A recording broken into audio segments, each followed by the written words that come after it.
नमस्कार। आप सुन रहे हैं द बॉलीवुड रेडियो और मैं हूं आपके साथ आकाश।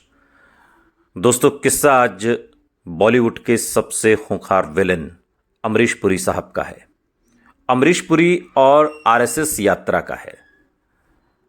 बॉलीवुड के सबसे दमदार खलनायकों में एक गिने जाने वाले अमरीश पुरी की अदाकारी के अलावा लोग उनकी एक और बात के लिए उनके कायल थे, और ये बात थी उनका अनुशासन, उनका डिसिप्लिन। ये अनुशासन अमरीश पुरी ने राष्ट्रीय स्वयंसेवक संघ में रहने के दौरान सीखा। संघ अब 100 साल की यात्रा जब पूरी कर रहा है तो इसी कड़ी में अमरीश पुरी का ख्याल आना भी लाजमी है, क्योंकि अमरीश पुरी का ताल्लुक संघ से रहा और संघ से जुड़े रहने के दौरान ही उन्होंने वो डिसिप्लिन सीखा, ऐसा कहा जाता है। उन्होंने खुद ये कहानी एक बार एक इंटरव्यू में बताई थी कि वो कब संघ में रहे, उनके हिस्से क्या क्या जिम्मेदारियां थीं और कैसे संघ ने उन्हें अनुशासन का पाठ पढ़ाया था।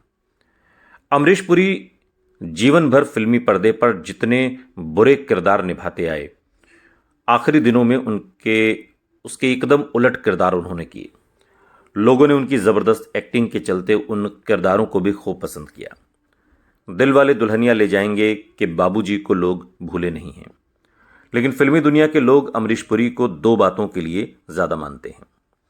एक, फिल्मी दुनिया के छोटे कामगारों की मदद के लिए संस्थाओं की नींव रखना, और दूसरा उनका अनुशासन, उनका डिसिप्लिन, काम को लेकर के, फैमिली को लेकर के, हर जगह। और ख़ास बात यह है कि अमरीश पुरी ने अनुशासन की इस आदत के लिए सारा श्रेय राष्ट्रीय स्वयंसेवक संघ यानी कि आरएसएस को दिया है। उन्होंने जब तक नहीं बताया, किसी को पता ही नहीं था कि एक्टिंग की दुनिया में आने से पहले वो आरएसएस से जुड़े हुए थे, और दिल्ली में बाकायदा उन्होंने संघ में कई साल काम भी किया। अमरीश पुरी ने अपनी आत्मकथा द एक्ट ऑफ लाइफ, इसमें जिंदगी के उन हिस्सों का जिक्र है जो बहुत शुरुआती दिनों के हैं, और वो अपनी इस आत्मकथा में बताते हैं कि कैसे उनके कज़न जाने माने गायक और अभिनेता केएल सहगल की शराब पीने की आदत के चलते उनके पिता फिल्मों में काम करने के सख्त खिलाफ थे, और उनसे पहले उनके भाई चमन पुरी और मदन पुरी फिल्मों में काम करने लगे थे। मदन पुरी जब कोलकाता से अपनी नौकरी छोड़कर बंबई चले गए तो उनके पिता काफ़ी गुस्सा हो गए। कहा भी कि जैसे केएल सहगल 42 साल की उम्र में शराब पीने की आदत के चलते मर गए, तुम लोग भी मरोगे। हालांकि सुनी किसी ने नहीं, और अमरीश पुरी भी हीरो बनने की ख्वाहिश लेकर बंबई पहुंचे। हर आदमी हीरो बनने ही बंबई आता है, विलन बनने कोई नहीं आता। सो अमरीश पुरी भी हीरो बनने की ख्वाहिश लेकर बंबई पहुंचे, लेकिन हर किसी ने उनको ये कहकर खारिज कर दिया कि आपकी शक्ल हीरो जैसी नहीं लगती। और तब अमरीश पुरी दिल्ली में ही थिएटर से जुड़ गए। बाद में वो बंबई के पृथ्वी थिएटर से जुड़े और घर चलाने के लिए एक इंश्योरेंस कंपनी में नौकरी भी करने लगे। फिर एक मराठी फिल्म में उन्हें अंधे का रोल मिला, और सुनील दत्त की फिल्म रेशमा और शेरा में रहमत खान का किरदार उनके हिस्से आया। फिल्म हालांकि नहीं चली, लेकिन रेशमा और शेरा में रहमत खान के इस किरदार में अमरीश पुरी को नोटिस किया गया। उनकी पहली बॉलीवुड फिल्म उन्हें 39 साल की उम्र में मिली थी, और 1980 में आई फिल्म हम 5 में पहली बार अमरीश पुरी विलन के किरदार में दिखाई दिए, और तब से उनके करियर की गाड़ी ने ऐसी रफ्तार पकड़ी कि फिर उसमें दशकों तक कोई ब्रेक नहीं लगा और वो टॉप विलन रहे। लेकिन दिल्ली में रहने के दौरान जब वो 15-16 साल के थे तो उन्हीं दिनों वो राष्ट्रीय स्वयंसेवक संघ यानी कि आरएसएस से जुड़ गए थे। पांचजन्य जो मैगजीन है उसमें एक इंटरव्यू दिया, और उस इंटरव्यू की अगर माने तो वो कहते हैं अमरीश पुरी कि जब मैं 15-16 साल का था तब संघ शाखा में जाना मैंने शुरू किया, और 1 घंटे की शाखा के बाद स्वयंसेवकों के परिवारों से संपर्क के लिए जाता था। शाखा के कार्य में इतना रम गया था कि मुझे शाखा के मुख्य शिक्षक की जिम्मेदारी दी गई। मैं मानता हूं कि उस समय शाखा में जो संस्कार मुझे मिले उन्होंने मेरे व्यक्तित्व और चरित्र को गढ़ने में महत्वपूर्ण योगदान दिया। आज फिल्म उद्योग में मैं हूं जहां पतन सबसे ज़्यादा होता है, इसके बावजूद मेरा चरित्र विशुद्ध है तो वो संघ के संस्कारों के कारण ही है। नाटकों से ज़्यादा जुड़ गया तो संघ से संपर्क कम हो गया, मगर संघ के संस्कार जीवन से नहीं गए।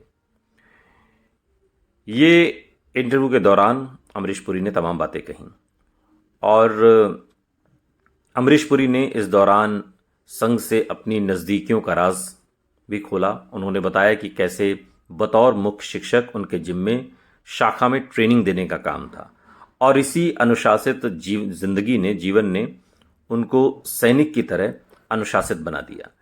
तभी तो वो कभी किसी सेट पर लेट नहीं पहुंचते थे। ये उनकी खासियत थी और ये संस्कार अमरीश पुरी को उनके अनुसार संघ से मिला। अमरीश पुरी याद किए जाएंगे अपनी उन बेमिसाल फिल्मों के लिए जिसमें उन्होंने विलन के एक से बढ़कर एक किरदार निभाए।